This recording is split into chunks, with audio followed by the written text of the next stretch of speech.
xisaabsha markaa naftayda xaqaaga miyaan gudayaa hooyo cambaaro 7 xaj kugu gayo ka xijaab ilaahay naarta ka xijaab ilaahay naarta ka xijaab ilaahay naarta ka xijaab ilaahay. بسم الله الرحمن الرحيم. السلام عليكم ورحمة الله وبركاته. أصحابتي شرفت له soo dhawaada meel walba aad joogtiin asxaabay janalku waa qurux dumar official ku soo dhawow haddii aad igu cusub tahay subscribe saar like saar sii share garee haddii aadan igu cusbeenna commentiga iyo like ila wadaag asxaabta qaaliga ah aad iyo idin jeclahay share gareyntu waxay faa'iido u tahay asxaab kale in ay aragto insha Allah gambaleelkana furo haddii Ilaahay yiraahdo si aad u aragto waxyaabaha cusub ee aan soo dhigo asxaabay aad iyo idin jeclahay mar walbo mar koowaad iyo mar labaad asxaabta qaaliga ah insha Allah soo dhawaada mininku waa mininkiini hasmartiyeenina qurux dumar waxay idin leedahay gambar gaaban soo qaata insha Allah asxaabta qaaliga ah ayaanta ama bariyahan waxaan ku kala faa'iideysanaynay qudaarta dalkeena ama qudaarta faa'iidada ay noo leedahay muhiim waaye in aan ka faa'iideysano qudaarta ama faa'iidadeeda in aan ka faa'iideysano ama muhiimadda ay noo leedahay ama waxtarka ay noo leedahay haddii aan isku qurxin lahayn iyo haddii aan cuni lahaynbo intaba waa faa'iido waaye marka waa in aan isxasuusinaa oo aan boorka iska jafnaa oo aan maxaa la dhahaye aan ogaanaa wax walbo faa'iido ay noo leedahay marka insha Allah kulli asxaab badan oo og way jirtaa laakiin haddana waa isxasuusinaynaa sooma marka aan isxasuusina haddii Ilaahay yiraahdo insha Allah marka asxaabta qaaliga ah ana warka idinku badinaynin oo aan rajeenayo in aan idin soo wada geliyo macnaha wax alla wixii karaankeyga ah oo aan aqaano ama aan fahansanahay in aan idinla wadaago ayaan aad u rajeenaya haddii Ilaahay yiraahdo insha Allah marka waxa kale oo jirto haddii Ilaahay yiraahdo hadiyado aan bixin doono bisha markay dhamaato oo kaleeto waa hadiyadaas haddii aan idinka macnaha waxaan ku bixin doonaa waa haddii qofka inuu youtuber yahay ma ahan qof caadi ah oo aan youtuber ahayn oo maxaa la dhahaye commentigiisu aan dhowr video ku arkay oo kaleeto insha Allah waan bixinayaa laakiin haddii aan arkin maxaa la dhahaye waa iga raali noqonaysin soomahan okay laakiin youtuber ma ahano youtuber waxa waaye mar kale ay noqonaysaa laakiin hadda youtuber ma ahan waa qof caadi ah oo aan youtuber ahayn ama channel lahayn haddii Ilaahay yiraahdo insha Allah okay waxaan lagu kala baxaa waxa waa commentiga sooma okay marka insha Allah maanta haddii Ilaahay yiraahdo waxaan rabaa haddii Ilaahay yiraahdo sorry in aan ka hadlo ama aan ku kala faa'iideysano xabad sawdo inaan macnaha aan hal iyo labo aan ku kala faa'iideysano qof walbana wuu ogyahay xabad sawdo faa'iidada ay leedahay haddana waan kala faa'iideysanaynayo oo maxaa la dhahaye nin walbo wuu ogyahay xabad sawdo inay faa'iido leedahay soomaa haddana waa isxasuusinaynaa haddii aad waxba ka aqoonin saas aad u ogaatid faa'iidada badan ee noo leedahay xabad sawdo marka insha Allah mar walba waxaan ku dadaalayaa haddii Ilaahay yiraahdo waxyaabaha dabiiciga ah in aan ka hadlo ama aan ku kala faa'iideysano siiba miraha ama qudaarta haddii Ilaahay yiraahdo insha Allah marka asxaabta qaaliga ah saan hor idinku sheegayba soo dhawaada mininku waa mininkiini ha ismarteenna marka waan sii gudagalayaa haddii Ilaahay yiraahdo asxaabta qaaliga ah xabad sawdo iyo faa'iidada ay noo leedahay iyo faa'iido cajiib ay leedahay iyo macnaha daawada ku duugan haddii Ilaahay yiraahdo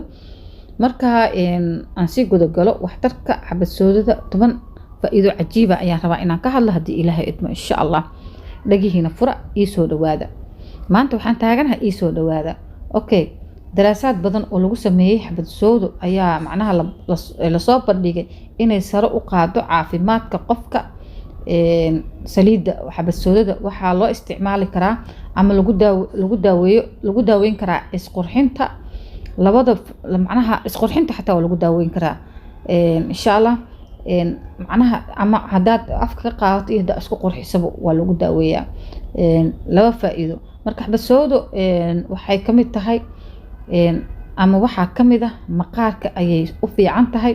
sidoo kale xabasoodo waxay yareysaa miisaanka xad dhaafka ah ee qofka ayay yareysaa. okay, saliidda xabasoodada waxay qofka siisaa faa'iidooyin fara badan. waxaana macnaha halkan aan kugu soo gudbin doonaa qaar ka mid ah faa'iidooyinka saliidda xabasoodada iyo miraha xabasoodada oo qofka jeclaysiinaya isticmaalkooda.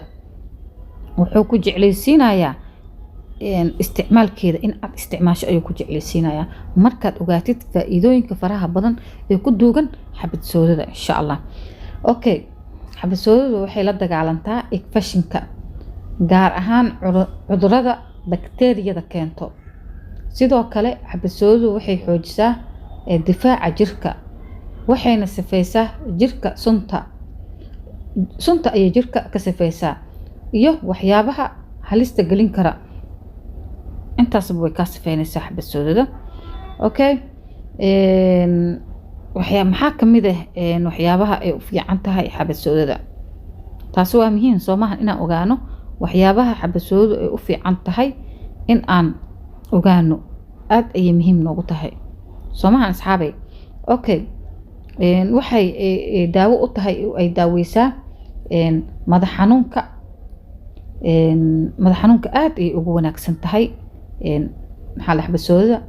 ilka xanuunka, hargabka ama durayga, neefta sidoo kaleeto ay u fiican tahay. samboorka aad ay ugu wanaagsan tahay iyadana xabasoodada. waxaa kaleeto u fiican tahay caadada dumarka way fududeysaa iyadana way u fiican tahay. waxay kale u fiican tahay ama ay daawo u tahay kansarka ayay ka hortagtaa waana lagu daaweeyaa. marka kansarka ayay ka hortagtaa waana lagu daaweeyaa. okay, waxaa kaleeto ay u fiican tahay halkan ma kusoo koobi karno, 1 iyo 2 ma soo dhihi karno asxaabta qaaliga ah. marka insha Allah inteerto muhiimka ah bis ayaan isla wadaagaynaa. cudurka macaanka ayay ka hortagtaa, waa sokorowga. saa u taqaanin macaanka waa sokorowga ayay ka hortagtaa. marka xabasoodo waa wada naqaanaa sida isticmaalo badan oo loo isticmaalo ayaa jirto oo dadka macnaha u isticmaalaan. intaan aan hadda idin soo sheegay oo aan kugu soo celin doono haddii Ilaahay yiraahdo waa madax xanuunka, ilka xanuunka, hargabka ama durayga saa u taqaanid, neefta, samboorka, caadada dumarka way fududeysaa, kansarka ayaa looga hortagaa waana lagu daaweeyaa, cudurka macaanka ama sokorta ayay ka hortagtaa. okay, intaas waa muhiim saan wada ognahay. haddana xabasoodo siyaabo kaleeto aan u isticmaalna ayaa jirto annaga markii aan Soomaalinahay aan u isticmaalno. xabasooda qofka markuu hergab haayo oo kaleeto wax yaroo dhibic aan badnayn ayuu shaaha dhibic ku siibsanayaa si uu hergabkii uu qofkaas ama haddii sanka neefta ku xirmayso ee ugu furanto. sanka idoo xoogaa yar saas loogu taabto haddii ay hergabka sanka uu ka xiro oo kaleeto oo ay neefta kuu furto oo kaleeto. iyada oo malab lagu darsado, malabkaas markii lagu darsadana ama ilmaha la siiyo ama adiga weyn aad isticmaashid hergabka ayaa looga hortagaa ee u fiican tahay. marka iyada oo maxaa la dhahaye meesha ku xanuunayso aad marinaysid oo ama haddii xubnaha ku xanuunayo oo kaleeto aad marisid xabasooda saliideeda gabi ahaanba waa la isticmaalaa. jirka bini'aadanka waa loo wada isticmaalaa. marka la cunaayo ama afka laga qaadanayo ayaan la badsan karin, laakiin sida kale waa loo isticmaalaa. marka xabasoodu waa daawo quraankeena lagu sheegay waa daawo aan ka wada faa'iideysan haddii Ilaahay yiraahdo insha Allah. xabasoodu faa'iideeda 1 iyo 2 lama dhihi karo, laakiin aniga intii markaas oo aan muhiimka ah ayaan idin soo qabtay oo ayna kaga faa'iideeyay. saa idin sheegana hergabka uu ku jiraa waxyaabaha uu fiican yahay idin dhahay hergabka aad iyo xabasoodu ugu fiican tahay. waana wada ognahay hergabka in lagu daaweeyo xabasoodo. marka xabasoodan qadarkeedu uu iska yar yahay, meel walbana way taalaa. inta sharoobooyin iyo kaniiniyooyin iyo cirbado lagu ordi lahaa waxaa ka wanaagsan in aad isticmaasho xabasoodo haddii Ilaahay yiraahdo. marka xabasoodada faa'iidadeeda saa idin sheega ma la soo koobi karo asxaabteyda qaaliga ah. waxaan rajeynayaa inaan ka wada faa'iideysanay dhammaanteen xabasoodada. inkastoo maxaa la dhahaye saan hor idinkugu sheegay siyaabo kala duwan loo isticmaalo, miraheedana halkan laguma soo koobi karo faa'iidada ay leedahay. xataa miraha laftigiisa shaah ahaan ayaa loo karsadaa, halka saliidda ay dadka aada uga badan yihiin, saliidda ay aada u isticmaalaan oo miraha ay saas u isticmaalaan, laakiin saliidda aada loo isticmaalaa. saliidda waxaysan u fiicnayn ma lahan, tinta xataa way u fiican tahay saliidda xabasoodada. marka insha allah marka waxaan rajeynayaa inaan dhammaanteen aan ka wada faa'iideysano mirahaas ama saliiddeeda ha ahaato. xabasoodo mar walbo waa daawo, marka waxaan gabow iyo geeri ahayn ayay u roon tahay ayaa la dhahay. marka cudur walbo daawo ayay u tahay. marka insha allah asxaabteyda qaaliga ah aad yaa idin jeclahay, saan hore idinkugu sheegay, markasta waa idin jeclahay. waxaan idin leeyahay soo dhawaada mar walbo, mininku waa minankiini, ha ismarteenina. sidaan hore idinkaga codsadeen waxaan idinka codsanayaa in aad subscribe-ka ii saartaan.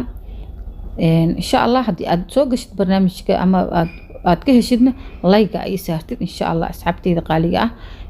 insha allah waa idinka tagaya, waxaan idinkaga tagaya haddii ilaah yiraahdo salaanta islaamka. asalaamu calaykum waraxmatullaahi wabarakaatu asxaabta.